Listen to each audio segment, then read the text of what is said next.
Hi there, and welcome to another news update. This is Chris Cartaya, and I want to do an update on the Dart Zone Pro, which of course went on sale this Monday for a whopping $179. Yeah, a lot of people were expecting it to be less money, but let's face it, if it was $50 like you speculated, it'd be a piece of junk like the Ceta. Who wants that, right?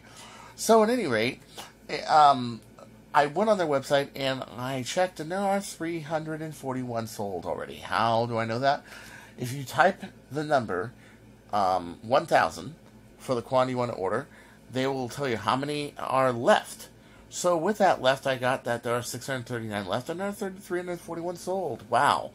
Which is pretty good, but let's face it, it's going to take a while to sell those 1,000. I think it's going to take a few weeks at least, if not more than that.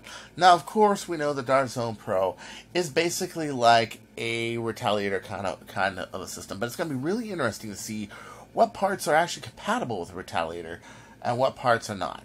The bolt sled, for example, looks very, very compatible, but stuff like the pusher, being that it's longer, yeah, it might be different. So might the plunger tube, so might a lot of other things. But I'm sure if there's enough of these sold, that a company like, let's say, AK Blaster Mods might actually make modded parts for these, and modded springs and everything else. So I think the aftermarket will go in. But then again, you got to ask yourself, why a Retaliator for the first model? I mean, really, I understand it's a good all-general blaster, and it's a lot better idea than trying to build a long shot first.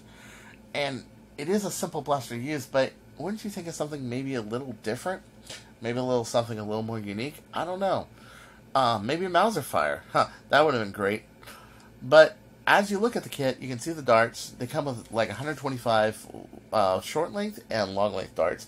This can fire both because the breech is 3 inches of travel rather than the two being normal. They extended the travel a little bit on the pusher, but they have these ribs on the outside. I'm wondering how are these going to fire on other blasters, and also how are aftermarket darts going to do in a Dart Zone Pro? Drac did a really good job of covering this, but these questions, of course, are not yet answered. So it is going to be rather interesting to see what happens. It's also going to be interesting to see, because this is a buy-in system, unlike people who buy this or would buy like a Ceta, or would buy like a Jet Blaster's Alpha Kit, or a Worker Kit, or something, where they have pretty good modding knowledge. You got a whole other customer base of people that don't have any knowledge whatsoever. They're just going to buy the blaster, and there it is. It's going to be interesting to see what this does for the community. Does it expand the community? Does it bring a lot of people in the community that don't know how to mod?